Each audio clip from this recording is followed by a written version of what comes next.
Good morning, ladies and gentlemen. Thank you all for being here. My name is Sharon Stover, Chair of the Los Alamos County Council. With me is those folks who have been here since day one, Councilor Fran Birding, Councilor Ron Selvage, and Councilor Jeff Rogers. We know we've had 2 good days because that's what Chief Tucker told us about. I'm hoping we had another 3rd good day and you'll hear some good news. But quite frankly, we want people to come back into town. But until we get the okay from the Incident Command folks and Chief Tucker, we cannot repopulate. Staff is working on recovery repopulation plans. Those are all in progress. And so you will hear about those later. I want to encourage folks that are out there to go to the 2 o'clock meetings at the White Rock Baptist Church, because you can ask questions directly of the Incident Command folks, of Chief Tucker and of Chief Torpy, and also 662-8333. These folks are fielding thousands of calls and can give you direct information. We have been not just fortunate, but we've been blessed to have the support of Susana Martinez, our governor. She has been here since day one. Couldn't believe it when I drove up. Here she is again. She's here to talk to citizens, to let them know how she is working with us in this fire. Governor Martinez, thank you for being here again. Good morning. Just to give an update on the total fires in the last 12 months, we have 969,000 acres now that have been burned in the state of New Mexico, totaling 1,024 fires. We discussed a type 1 team yesterday, a possibility of a 3rd one.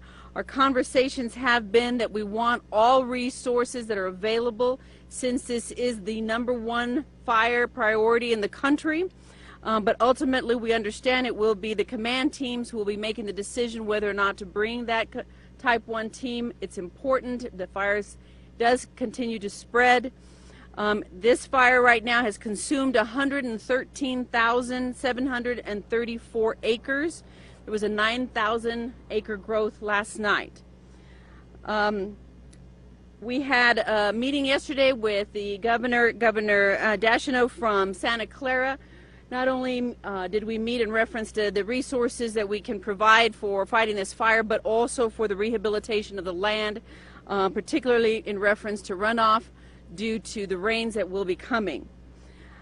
We are going to be doing a press release from the governor's office today.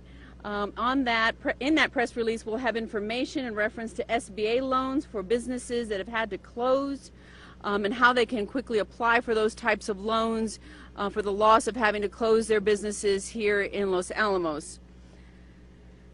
Also, just to emphasize what the chief has said over and over, please do not come to the community of Los Alamos until you have been contacted.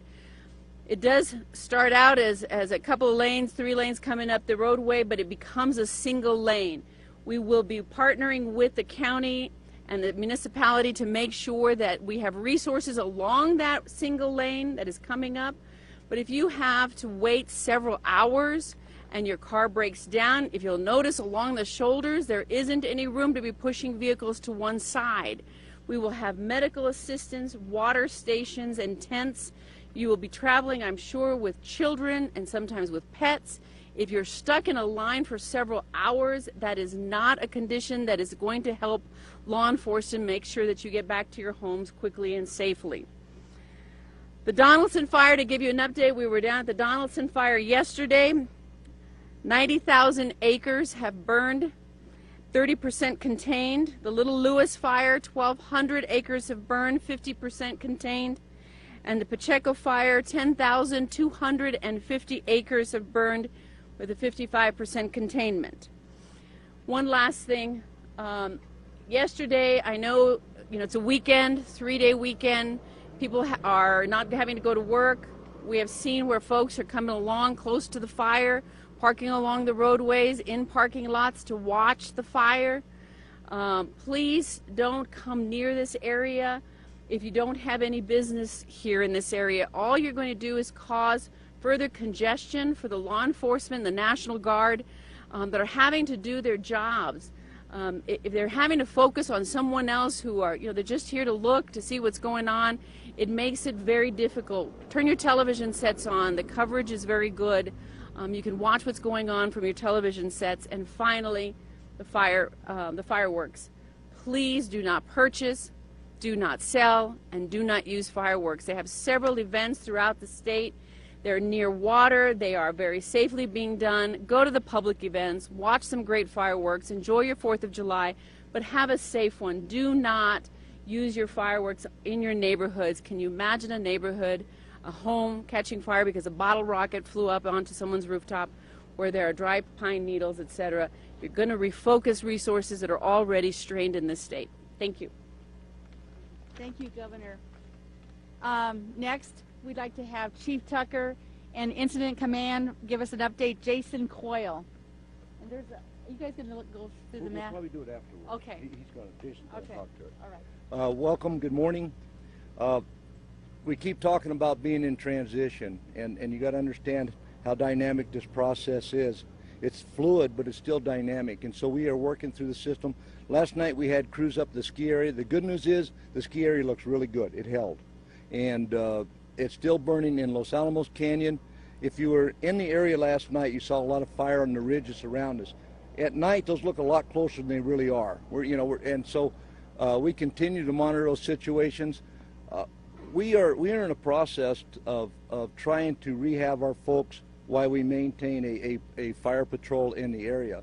So we're really watching our folks. They're tired, and so we're rotating them. And so we are in trying to prepare for this ramp up of bringing people back into our town site, because along with that comes the regular medical calls and fire calls that we run. So we're trying to ramp up for that while maintaining this patrol. So right now, the main focus for us as a local fire department is watching Los Alamos Canyon and the anchoring points that are around the county, not around the lab site. Those are in good shape. Around the county that we're reinforcing, that Jason's folks are going to be reinforcing today using a lot of different tactics. And so our focus is assisting them and maintaining patrol in the county and around the county. So I'm going to turn it over to Jason, and then we'll stand for questions later on. Jason? Thank you, Chief Tucker. Like the Chief said, we've been working together with the Los Alamos Fire Department to make sure that our efforts, especially around the community areas, have been coordinated. In addition to that, we're working with the Southern Zone team, and today is going to be a big day on both sides of the head of the fire to try to get around that. On the northwest corner, we've handed that airspace and some of our resources over there in the Via Caldera over to the Southern Zones team, to Douglas Hughes' team, to assist them with that operation. What's going to take place is they're going to work their air assets on the northwest corner, and we're going to concentrate on the northeast corner along the Santa Clara. There's the Santa Clara lands, and then further south down along the northwest boundary of the town of Los Alamos. There's going to be a lot of air resources in tight, in a relatively small area today, so that's going to require a lot of close coordination.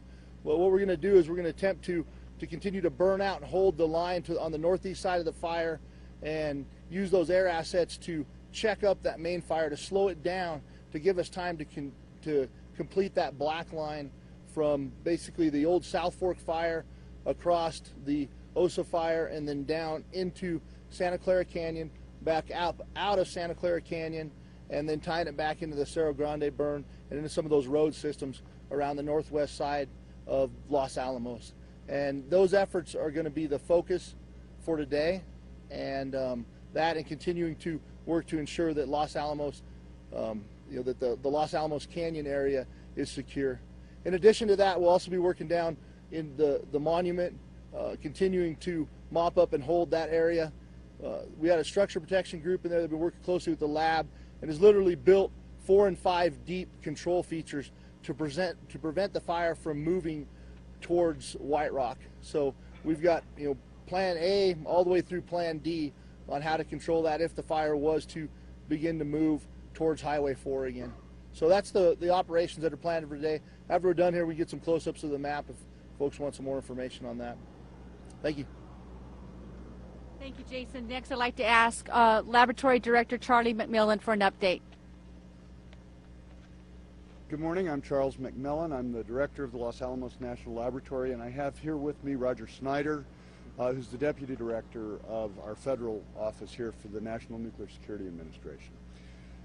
I'd like to talk this morning about changing the status of the lab, a bit about our recovery plan, and then what that means for our employees when we are able to restart the laboratory.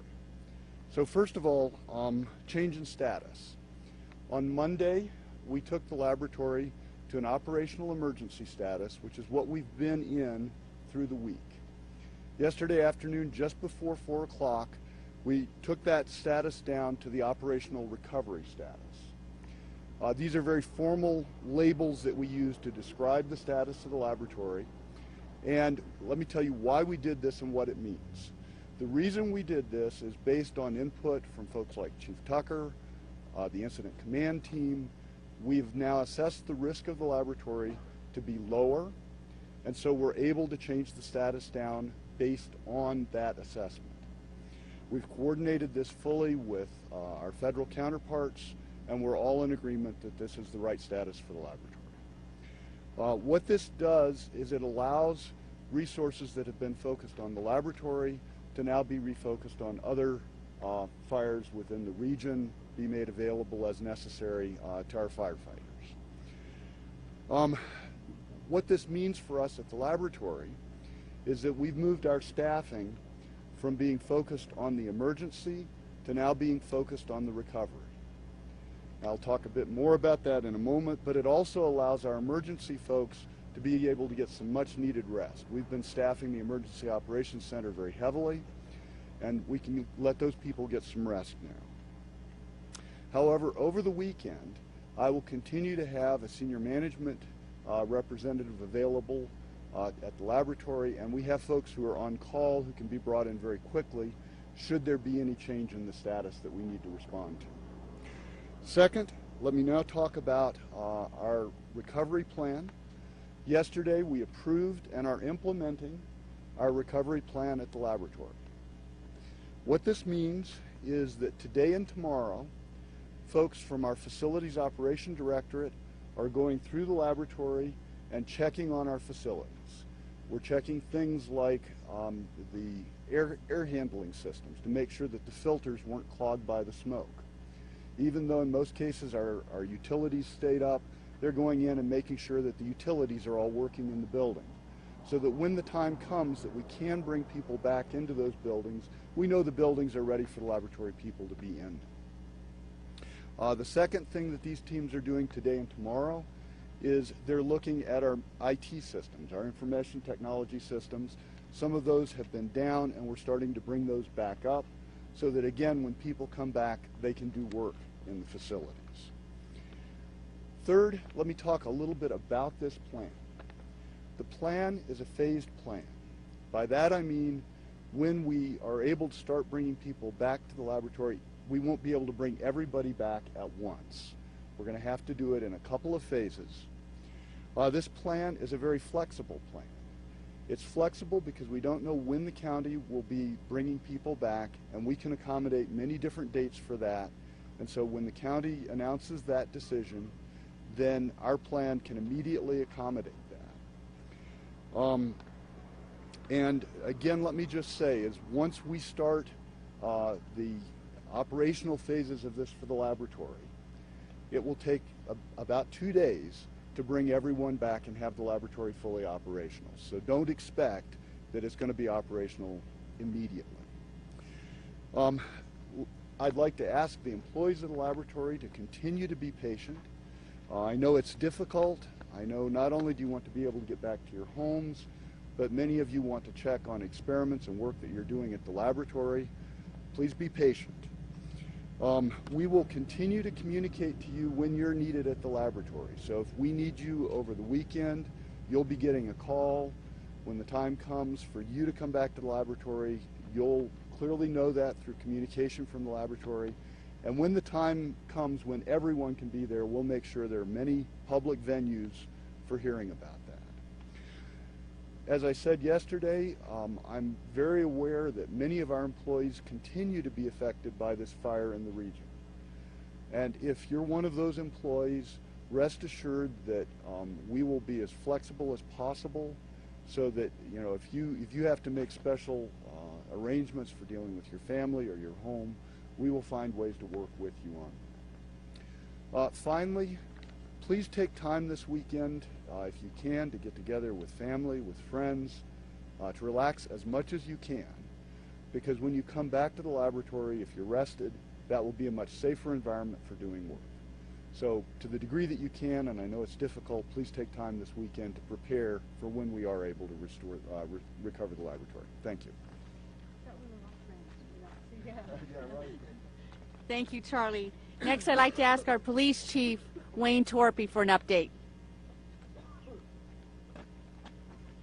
Good morning.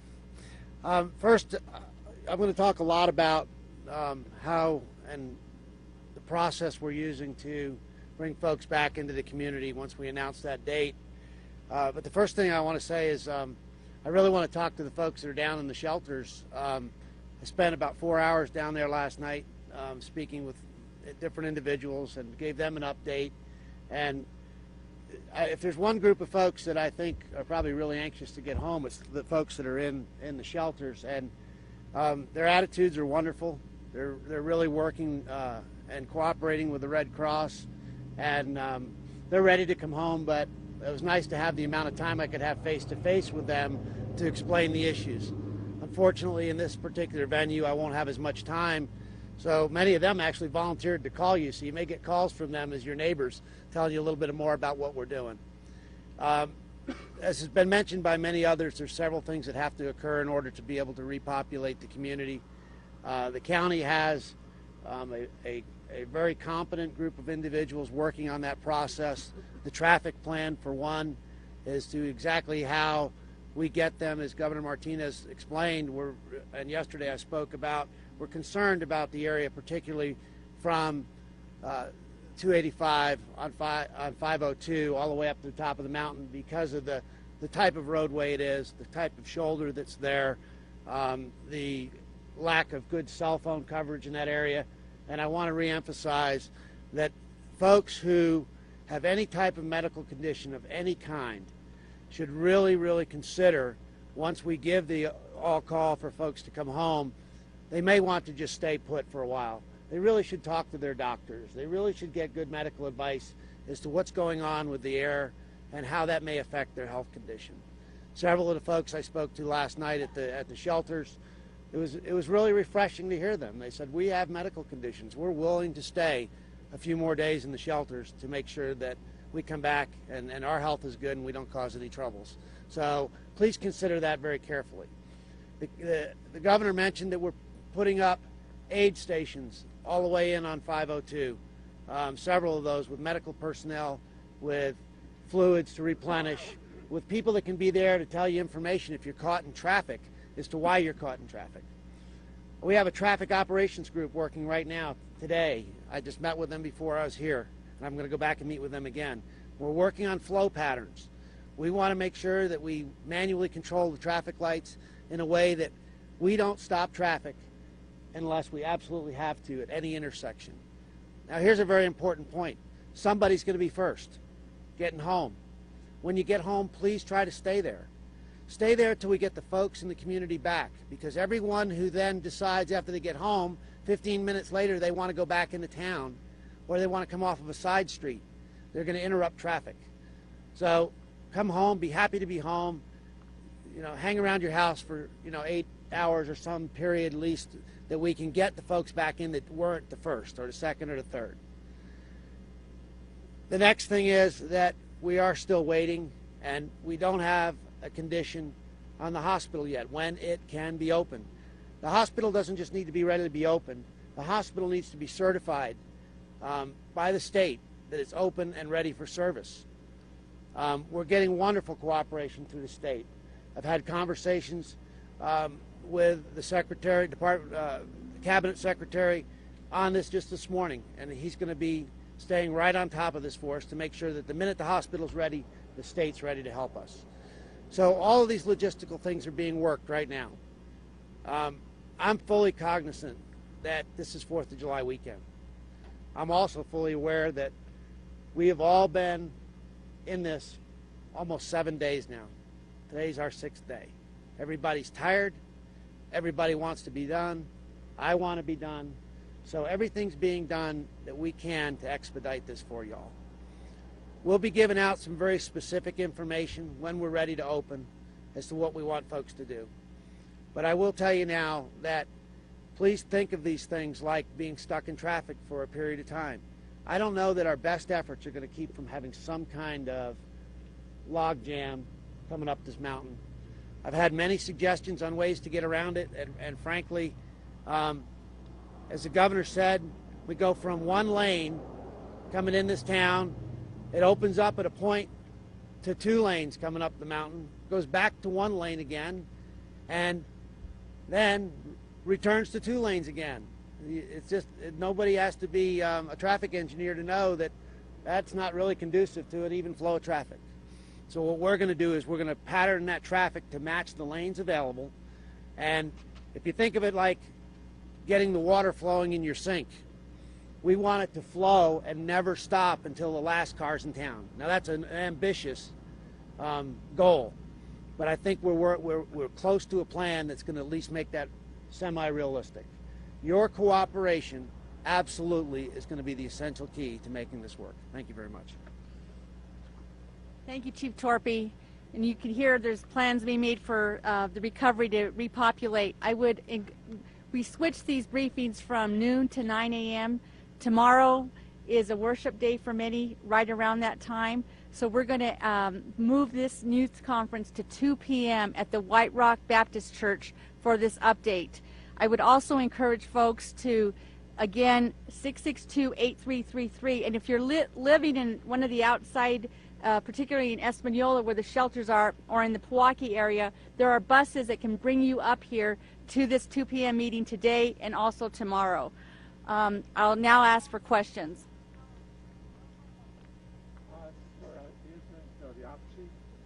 Jason.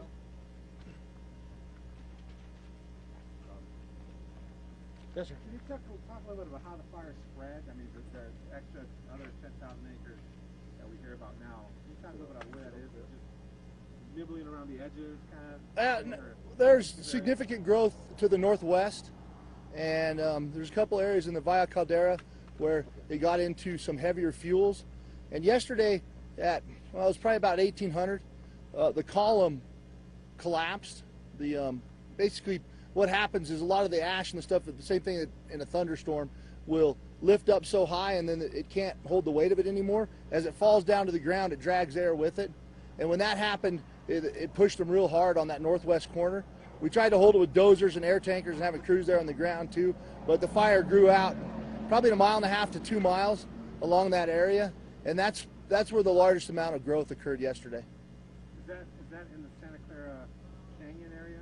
It's west of the Santa Clara Canyon area. There was some growth in the Santa Clara Canyon back to the east, but because we emphasized the use of our air tankers and the other aerial resources we had in that area, that growth was limited. What about in the Turkey Canyon area up there in the reservation?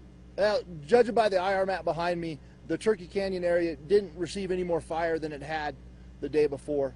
Not much more. I'm sure there was some growth, but the majority of the growth occurred on the Valle Caldera. Jason, can you explain a little bit about right now the fire burning through the South Fork burn area and worries about it leaving there? Okay. The question was about the fire burn in the South Fork burn area. It hasn't actually entered the South Fork fire yet. If it does enter the South Fork fire, we have concerns about some of the areas that were burned less severely, especially in the drainages during the South Fork fire, about the potential of those still carrying fire. Even if they do carry fire through them, the fire conditions are going to be moderated. So we will have more opportunity to pick it up in that burned area and then in the Oso fire. And also, there was a prescribed fire done last year, the La Sotella prescribed fire, that was kind of between the Oso and the South Fork fire. And that's also something that's going to help us as we move towards that Badland country off to the northeast if fire does continue to progress that way. Any other questions for me? Is that it, folks? Thank you. Director McMillan or Governor Martinez speak to the air quality, just the monitoring, how that's been going and the results. I'll just say a few words. You know, we've, as I said yesterday, we've gotten our air monitoring results up on the racer site, as well as getting input into the state site on the fire. And what we're seeing continues to be really nothing there that would be attributable to work at the laboratory. It's very normal for what you see in a forest fire. Now, obviously, when there's this much smoke in the air, there's a lot of extra particulate that's in the air, but there's nothing that's associated with the lab. Governor, would you like to say anything more about the air monitoring? There has been additional testing, and there have been no changes. Nothing unusual is being detected in any of the samples that are taken from the air.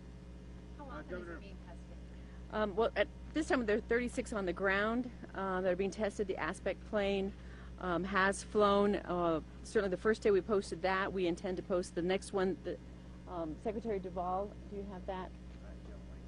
I know there's been a second flight from the aspect plane to get new samples. That will be posted very soon as well, but we see no abnormalities whatsoever in the air other than what you would normally see in a fire. Governor, can you talk a little bit about your meeting with the governor of Santa Clara Pueblo, and what are some of the needs that they feel what they'll need to get through this? I mean, the watershed is pretty. I will tell you that the governor was extremely gracious and understood just how much work and energy is being put into putting this fire out, understanding that how they tried in many ways to keep the fire from going on to the reservation, and it was a really good conversation with him. He understands that there's also going to have to be a lot of rehabilitation of the land to prevent the runoffs. They have a watershed that they have to protect because that is something that they rely on for their water, and how we're going to work together in order to make sure the resources, not only federal resources but state resources, are put into rehabilitating that land as quickly as possible to reduce the amount of runoff. Keep in mind that the burn of that area also is very mosaic, so it's not a total burn of just all of the land. So there are parts of it that are in okay condition and parts of it that are completely burned. So with hopes of combining that with rehabilitative efforts, I think that we can together move that along much quicker. So you're saying that it didn't leave a moonscape, didn't burn that? Yeah, that's what we hear a lot from the teams that are out here, is that the entire fire is not just a total wipeout. It is very mosaic. Parts of it will, and we saw this as well when we flew over it, you'll see some patches that are just totally black, and then you'll see some patches where you see the trees are up and green and as though nothing had happened. Is that in that watershed, though, in that canyon that you saw? I did not go over the Santa Clara area itself. I know the governor did, and when he explained it to me, he did describe that they would see complete burn, and then all of a sudden, as they kept going, to be a lot of greenery, trees were up and untouched. And I'd like to ask Director Charlie McMillan, because the air quality is also the visibility and how heavy it is, and I know that the laboratory has been doing some studying on that as well. At the laboratory, a few weeks ago when the Wallow fire over in Arizona was going hot and heavy, we saw a lot of smoke come into this area. And so we put in place some air samplers that could help us measure the particulates in the air, and as a way of giving an air quality index here. You can take a look at the Los Alamos website, www.lanl.gov, and on that website you'll find a link to our air quality measurements, so that if you want to see what's been happening up here with the smoke, you can just go on there. The website shows you what the measurements are, and then it shows you what the New Mexico State air quality recommendations are based on that. So if you want to know what it's like up here, we're running that, and you should be able to see it just off of your computer. Charlie, when you talk about recovery mode, how many employees do actually self-bring back? How many stay behind? Yeah, so we're talking hundreds of employees that will be calling in to do the walk downs, to work on our IT systems, et cetera. It's not onesies, twosies, it's hundreds. When are they coming back? Are they in their They're coming back today. We're continuing to use our normal access control, and when I say normal, the access controls that we've used through the whole week, because we still need to know who's here, where they are, how to reach them if we needed to make changes. So we're continuing to use the processes that we've used through the week. And again, if you're needed for these activities, you'll get a call. You'll know you need to come up. You'll be on the access list, and the guards at the lab, the folks here in the county, will know that you're supposed to be here. Okay? And let me just say also, if you're called, please come up Pajarito Road. We're set to do that. That's far, far, far the easiest way for us to get laboratory employees into the laboratory. So if we ask you to come in, please come in on Pajarito Road. One more comment on the air quality. Governor just let me know that the Aspect plane did fly yesterday and there was nothing abnormal. They're going to go out and do another flyover. If there are no other questions, we will be at 2 p.m. at the White Rock Baptist Church. We will be there tomorrow again at 2 p.m. at the White Rock Baptist Church. All these folks will be there to answer questions that our citizens have. If folks need a ride, 662-8333. Thank you very much for being here.